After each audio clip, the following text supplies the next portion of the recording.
අයිබර්න් ඔගොල්ලෝ හැමෝටම අද කතා කරන්නේ සුසුකි ඇල්ටෝ වාහන ගැන.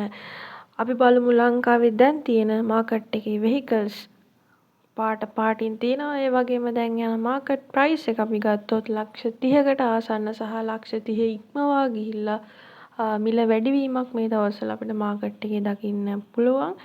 ඒ වගේම අපි අලුතෙන් නව මාදිලියේ හඳුන්වා දුන්නු සුසුකි ඇල්ටෝ රථය ගැන කතා කළොත් ඒකේ ඉන්ටීරියර් එක ගොඩක් ලස්සනට හදලා තියෙනවා.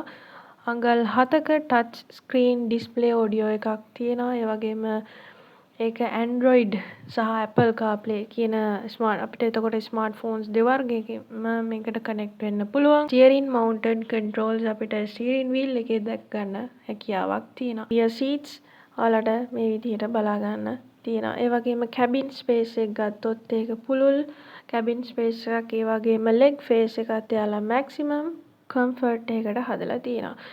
පර්ෆෝමන්ස් එක ගැන කතා කළොත් 1.0L ඩුවල් ජෙට් එන්ජින් එකක් සහිත වාහනයක් තමයි එන්නේ. ඉන්ධන දහනය වීමේ අඩුවක් අපිට දකින්න ලැබෙනවා මේ එන්ජින් එක හරහා. සේෆ්ටි අතින් කතා කළොත් අපි සේෆ්ටි එකේදී ABS with EBD. ABS කියන්නේ ඇන්ටි ලොක් බ්‍රේක් සිස්ටම් එකක්. ඒ වගේම ඉලෙක්ට්‍රොනික බ්‍රේක් ෆෝස් ඩිස්ට්‍රිබියුෂන් එකක්. ඒ කියන්නේ හදිසි අවස්ථාවකදී ඔයාලා බ්‍රේක් කළොත් ඉස්සරහා මොනවාම හරි ඔබ්ස්ටකල් එකක් මොනවාම හරි බාධකයක් තියෙනවා නම් ඒ බාධකය බේරලා වාහනේ එවලෙම සේබ්ලි ආරක්ෂිතව වාහනේ නවත්ත ගන්නවා. ඊළඟට තියෙනවා rear parking sensors. ඇල්ටෝ එකේ පිටිපස්සේ තියෙනවා ultrasonic sensors. අපි පාක් කරන්න යද්දී පිටිපස්සේ මොනවාම හරි ඔබ්ස්ටකල් එකක් බාධකයක් තියෙනවා නම් වෙහිකල් එකක් තාප්පයක් වගේ දෙයක් තියෙනවා නම් ඒ ඩිස්ටන්ස් එක බලලා අපිට වෙහිකල් එකේම warning sound එකක් ලැබෙනවා. අලාර්ම් එකක් වගේ සද්දයක් එනවා.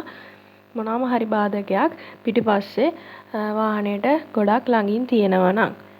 subscribe කරලා like එකක් දාගෙන යන්න මේ වගේ වීඩියෝස් දිගටම නරඹන්න.